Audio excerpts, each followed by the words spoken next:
Hey, I'm Lana Garvin, a licensed therapist, multidimensional guide, and timeline architect. This space is where mental health, energy work, and soul truth come together. I help people reconnect with who they really are beneath the coping, the patterns, and the programming so they can live from alignment, not survival. If you're navigating awakening, healing old stories, or creating something new from the inside out, you're in the right place. So, let's dive in. Hey there, Lana here. Welcome back. So, we spend so much time scrolling through other people's lives. We look at their reels and their stories and their posts, and we watch everyone else's moments unfold like some sort of special chapter in an amazing story that we're not a part of. But here's something I've been thinking about lately.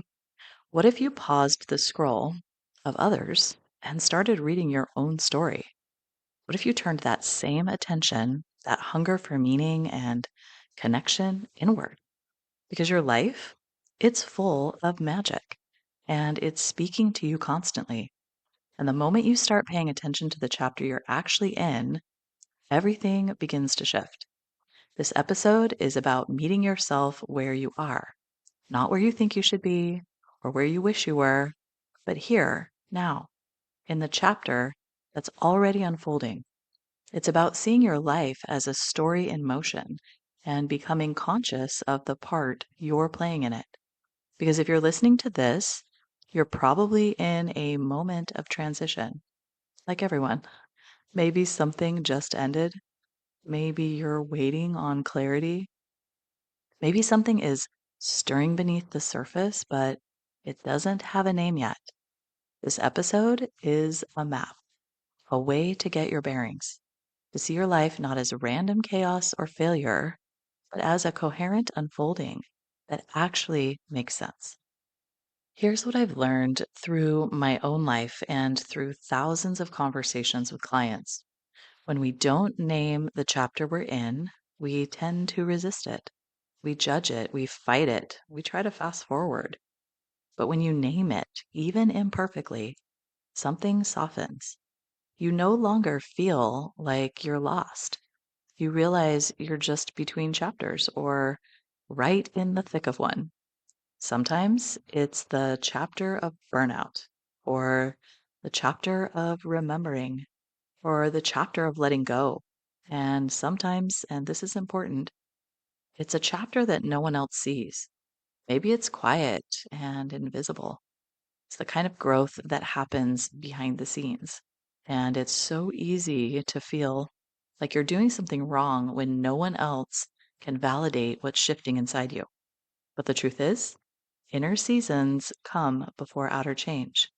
I once had a season where everything just stopped. I couldn't create, I couldn't explain what I was going through. I felt like I was walking through fog. And it wasn't until I sat down, dumped my journal entries into AI, and asked, what is the theme here? That I could finally see it. I was in the chapter of dissolving false identity. It wasn't burnout, it wasn't failure. It was the dissolving of something that wasn't true anymore. And once I saw it, I stopped resisting. I stopped making it wrong. And instead of pushing myself to be productive, I focused on healing, rebuilding, listening, grounding. And that chapter, the one I totally hated at first, became the most important one I have ever lived. This is where AI comes in. You can use AI as a narrative mirror, not to predict your future, not to analyze you from the outside, but to reflect what you're already carrying. Try this. Paste in a few recent journal entries, maybe a couple of dreams you've had lately, some symbolic events or synchronicities, things that you paid attention to and thought that's kind of weird. Even text conversations that you've been having that are meaningful about your feelings. And then ask, what's the emotional theme that keeps showing up here? If this were a novel, what would this chapter be called? What might this season be preparing me for? And here's the key, do not take the response as truth. Take it as a mirror, a way to see yourself more clearly, then check it against your own body. Truth is always confirmed through your own lived resonance, not just external reflection. You might realize you're in the chapter of redefining success, or the chapter of grieving the dream, or the chapter of finally listening to your body. One client used this process and discovered she was in the chapter of resting from proving. She'd been hustling her whole life to be worthy, but life was inviting her into stillness, not punishment. It was integration. Another realized he was in the chapter of preparing to receive.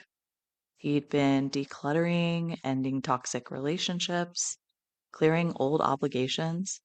And once he saw that, he stopped seeing it as loneliness and started seeing it as sacred preparation. Naming the chapter brings context. It helps you treat yourself differently. You stop asking, "What's wrong with me?" And you start asking, "What's being written through me right now?" It also gives your nervous system a way to settle because story creates coherence and coherence creates safety. So here's what I want to leave you with. Your life is a living book. Each chapter holds wisdom and growth and transformation, even if you can't see it yet. You don't have to love this chapter, but if you can name it, you can work with it. Ask yourself, what is this chapter about? What am I learning here? What wants to end? What is quietly beginning? Give it a title. Write it on a post it or put it on the wallpaper on your phone. Say it to yourself or your friends. You might be surprised how quickly your relationship to your life begins to shift. In the next episode, we'll go even deeper.